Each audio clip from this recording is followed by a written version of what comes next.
Hello जी, welcome back to my channel and good morning. कैसे हो आप सब। और आज है आरोही माता का व्रत, आरोही अष्टमी का। तो आपको मेरी तरफ से सबको आरोही अष्टमी की हार्दिक शुभकामनाएं और आपके बच्चों की लंबी उम्र हो, बच्चे स्वस्थ रहें और खुश रहें, हमेशा उनको जो भी वो चाहें वो मिले, भगवान उनकी हर मनोकामना पूर्ण करें। मेरी तरफ से विश यू आरोही अष्टमी। और आज मेरा भी फास्ट है, तो मैं सुबह सुबह लेट हो गई थोड़ी सी जोत लगाने के लिए, क्योंकि बच्चों के साथ फिर 3 बच्चे हैं, फिर सिस्टर है, सबका देखना पड़ता है। तो काम निपटा के मैंने, और मेरी सिस्टर ने भी फास्ट रखा है।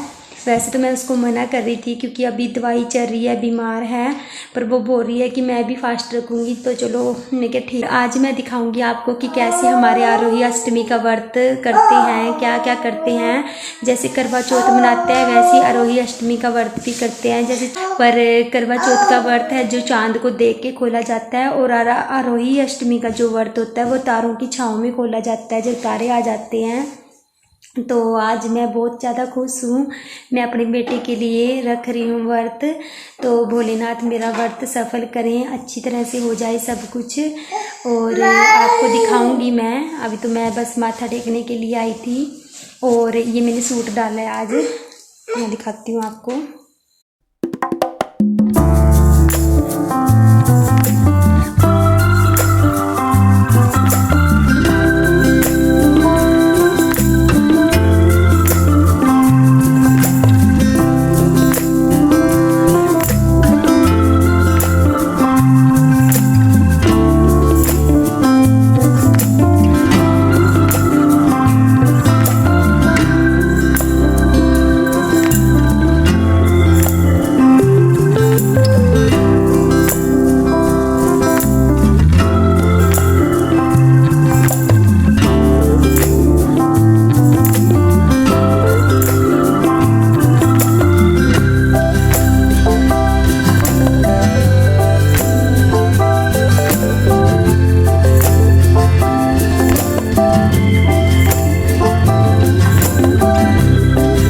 और इस सूट का ना जो कलर है ना पूरा ही ऑरेंज है, तो इसमें थोड़ा सा लाइट नज़र आ रहा है कैमरे में। और इसका ये वाला दुपट्टा नहीं है, इसका दुपट्टा बहुत ही ज़्यादा भारी है, उठाया भी नहीं जाता। उसमें भी जरकन लगी हुई है चारों तरफ। मैंने इसलिए नहीं वो लिया क्योंकि वो मिल ही नहीं रहा मुझे। मैंने ढूंढने की कोशिश की, और वैसे भी मेरे अलमारी में रहते हैं कपड़े, मैं बाहर नहीं रखती अपने, पर पता नहीं कहाँ गायब होगी उसकी चुन्नी या जो दुपट्टा। मैंने सारे कहीं ढूंढ लिया, और इस सूट को तो मैंने डाला भी नहीं है 2 साल से, जब से सिलवाया है बस एक बार डाला था। उसके बाद मैंने इसको नहीं डाला क्योंकि भारी था, तो गर्मियों में नहीं डलता ये, तो सर्दियों में ही डलता है, लाइनिंग वाला है। तो ये ऐसे ही रखा रहता था अलमारी में। तो इसका दुपट्टा भी वहीं था थोड़ी दिन पहले, और तो कोई अलमारी में हाथ नहीं लगाता, मैं ही मतलब कि जो निकालती हूँ मैं ही निकालती हूँ। और पता नहीं कहाँ चला गया इसका दुपट्टा। तो मैं अपनी सिस्टर को बता रही थी कि इसी में था थोड़े दिन पहले, और अब तो नज़र ही नहीं आया वो। तो मैंने सोचा कहीं और होगा, पर मुझे इतना यकीन था कि मैं अलमारी के बाहर कभी अपने दुपट्टा वगैरह चुन्नियाँ नहीं रखती, सूट तो उसमें ही था, तो कैसे गायब हो सकता है। तो मैंने बेड बूड में भी एक बार चेक कर लिया, किसी और जगह जहाँ पे मैं कपड़े रखती हूँ, तो वहाँ पे भी नहीं था। तो घर में कैसे गायब हो सकता है, मुझे कुछ समझ नहीं आया। फिर मैंने ये वाला ले लिया, ये दूसरे सूट का दुपट्टा था, ये भी नया है, अभी एक बार भी नहीं लिया, तो ये इससे काम चला लिया मैंने, ये भी इस पे सूट कर गया बिल्कुल। और मेरी तो यही आदत है कि मैं अपने सारे सूट है जो अलमारी में रखती हूँ, अलमारी से बाहर मेरे कभी सूट नहीं जाते। चलो ये हो जाता है कि जो डेली डालते हैं वो हो सकता है गायब, पर ये वाला सूट तो मैंने 2 साल से पहना ही नहीं है। और जब मैं अलमारी में देखती थी तो इसका दुपट्टा वहीं पे मिलता था मुझे, पर जब अब मुझे डालना था ये, तो उस टाइम नहीं मिला उसका दुपट्टा, पता नहीं कहाँ चला गया। और ये वो ज्वेलरी थी जो मैंने मीशो से परचेज़ की थी, तो ये ऑर्डर तो मैंने पहले कर रखी थी कि मैं करवा चौथ पे डालूँगी इसको, नेकलेस को। तो आया थोड़ा लेट, ये करवा चौथ से अगले दिन आया था, क्योंकि करवा चौथ वाले दिन बहुत ज़्यादा बारिश थी सुबह से शाम तक, तो ये अगले दिन पहुंचा था मेरे पास। और मैंने सोचा चल बेटे के इसमें डाल लेती हूँ फास्ट में। व्रत में, आरोही अष्टमी के व्रत में डाल लेती हूँ। तो प्लीज़ बताना कैसा लगा मेरा नेकलेस। मीशो से ऑर्डर किया था और मुझे तो बहुत अच्छा लगा। इसकी जरकन वगैरह जो जड़ो है इसका बहुत ही प्यारा है कलर और बहुत सुंदर है। मुझे तो बहुत सुंदर लगा। आप भी बताना प्लीज़ कैसा लगा आपको। और आरोही माता का व्रत है जो किस किस ने रखा है प्लीज़ बताना, क्योंकि कई जगहों पे रखते हैं और कई जगहों पे नहीं रखते इस व्रत को। तो प्लीज़ बताना किस किस ने रखा है। और अब मैं आपको सुनाती हूँ आरोही अष्टमी की व्रत कथा। तो प्लीज़ सब सुनना कि जय आरोही अष्टमी व्रत कथा। प्राचीन काल में किसी नगर में एक साहूकार रहता था। उसके 7 लड़के थे। दीपावली से पहले साहूकार की स्त्री घर की लीपापोती के लिए मिट्टी लेने को खदान में गई और खदान में कुदाल से जब मिट्टी खोदने लगी तो दैवयोग से उसकी जगह पर एक सेह की माद थी। सहसा उस स्त्री के हाथ से कुदाली सेह के बच्चे को लग गई, जिससे सेह का बच्चा उसी क्षण मर गया। यह हत्या हुई देखकर उस स्त्री को बहुत दुख हुआ, परंतु अब क्या हो सकता था। वह स्त्री घर आ गई। कुछ दिन के बाद उस स्त्री का लड़का मर गया, फिर दूसरा और तीसरा, अर्थात 1 वर्ष में उसके 7 लड़के मर गए। इस पर वह स्त्री रात दिन अत्यंत दुखित रहने लगी। एक दिन अपने आस पड़ोस की स्त्रियों से रो रो कर कहा कि मैंने जानबूझकर कोई पाप नहीं किया। हाँ, एक बार मैं मिट्टी खोदने को खदान में गई थी। जब मिट्टी खोदने में सहसा मेरी कुदाल से एक सेह का बच्चा मर गया था। तभी से 1 वर्ष के भीतर 7 लड़के मर गए। यह सुनकर उन स्त्रियों ने धैर्य देते हुए कहा कि तुमने जो यह बात हम सबको सुनाकर इससे तेरा आधा पाप नष्ट हो गया।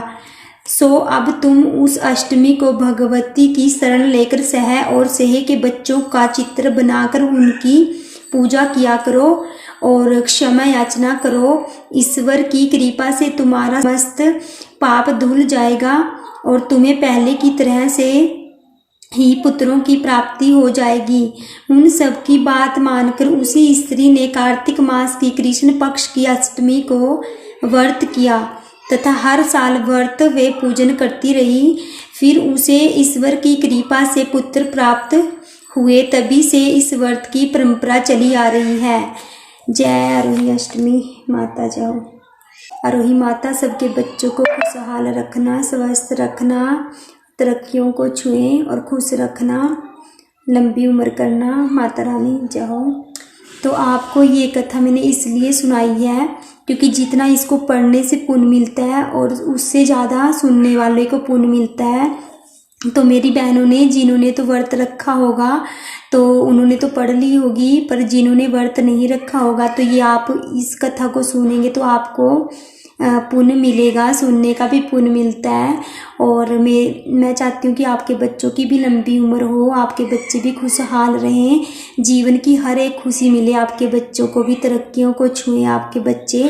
और आरोही माता और भगवान का आपके ऊपर, आपके बच्चों के ऊपर हमेशा हाथ रहे, हमेशा सलामत रहें। यही दुआ करती हूँ मैं भगवान से। जय आरोही माता की जय।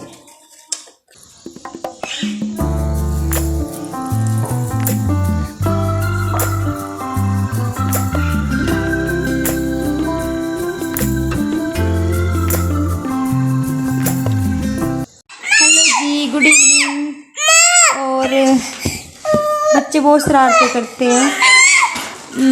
निक्की खेले खेले ऊपर नहीं आना, ऊपर नहीं आना। आजा आजा आजा आजा, वो आजा आजा पहलवान। और खाना खूना सब कुछ बना दिया है। अब है सिर्फ पूजन करने की, माथा टेकने की तैयारी। तो झकरा देने की बच्चों को, तो वो तभी देंगे जब मम्मी आएगी। इसके पापा ड्यूटी से, सब ड्यूटी से आ जाएंगे, उसके बाद देंगे। उसके बाद आपको दिखाएंगे कि कैसे हमारे चक्रा देते हैं। हाँ जी, अभी हम रेस्ट कर रहे हैं, खाना बना दिया है। मिठू हेलो कर दो, बाय कर दो, बाय बाय। फ्लाइंग किस कर दो, फ्लाइंग किस कर दो, फ्लाइंग किस लड्डू। अच्छा फ्लाइंग किस करो, अच्छे से करो।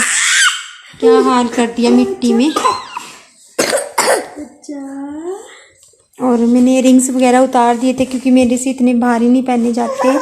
और ये इसलिए नहीं खोला था क्योंकि पीछे से लगा हुआ था तो बाल भी ख़राब हो जाते, तो मुझे इतना टाइम नहीं था ऐसे निकालने के लिए।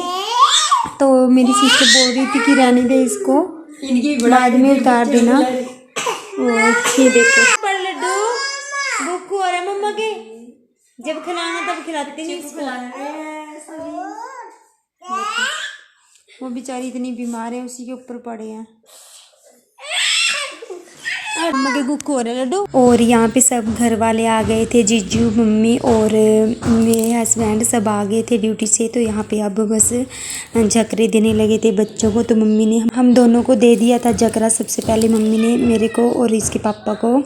और यहाँ पे मैं बोल रही थी कि मेरा जकरा नहीं लेके आया अब की बार, क्योंकि मम्मी हर बार मेरा, मिट्टू का और इसके पापा का लेके आते हैं और हमारे ना कोई बर्तन लेके आते हैं। तो अब की बार मैंने बर्तन नहीं मंगवाए थे क्योंकि बहुत सारे बर्तन हैं हमारे, तो किसी चीज़ की भी ज़रूरत नहीं है। तो मैंने सोचा कि अब की बार मत लेके आना। और मुझे ना यही अच्छे लगते हैं, मटकू होते हैं ना। तो पिछली बार हम स्टील का भी बर्तन लाए थे मिट्टू के लिए और ये मिट्टी का भी लेके आए थे। तो अब की बार स्टील का नहीं लेके आए, सिर्फ मिट्टी के मंगवाए थे। तो मुझे बहुत प्यारे लगते हैं ये छोटे छोटे जकरू ना, गोल मटोल से। और अब की बार तो शिवांशी की भी फर्स्ट वो थी यहाँ पे जकरी, शिवांशी की यहीं पे मनाई है फर्स्ट बार, क्योंकि अभी ये 4-5 मंथ की हुई है, 4 मंथ की। तो फर्स्ट बार इसकी मासी के घर मनी है। और यहाँ पे दे दी थी बड़े वाली लड़की को और छोटे वाली को भी। और मिट्टू देखो कैसे खड़ा था मिठाई के डब्बे के पास, जकरा नहीं ले रहा था अपना। तो मैंने बड़ी मुश्किल से बुलाया लालच दे कि मम्मी ने मिठाई का डब्बे के साथ। तो देखो कैसे कर रहा है पीछे को कि ये नहीं चाहिए मुझे, सिर्फ मिठाई चाहिए डब्बा। और बच्चे खाते बिल्कुल नहीं हैं, बस उनको शौक़ होता है एक लेने का। और देखो कैसे ये देख रहा है, इसको खाएगा नहीं, बस ऐसे इसके साथ ऐसे ही खेलता रहेगा। और वो जो झकरा था पीछे को कर दिया कि ये नहीं मुझे लेना है। तो यार ऐसे होते हैं बच्चे। और ये वाले कपड़े इसकी दादी अम्मा लेके आई थी शाम के टाइम। तो मम्मी बोल रही थी कि जकरी को नए कपड़े डालते हैं इन बच्चों के, तो मम्मी लेके आई थी। तो मैंने तो स्वेटर ही डाल रखा था इसके, क्योंकि ठंड थी। तो मम्मी ने आके निकाल के ये वाले डाल दिए थे, बस पता नहीं कैसे आए होंगे ये। अब पैंट थोड़ी सी बड़ी है, चलो बड़ा ही होएगा अब। तो मम्मी इससे ले रही थी कि रख देती हूँ। तो देखो कैसे लेके बैठा है कि किसी को हाथ नहीं लगाने दे रहा है। प्लीज़ बताना कैसी लगी वीडियो।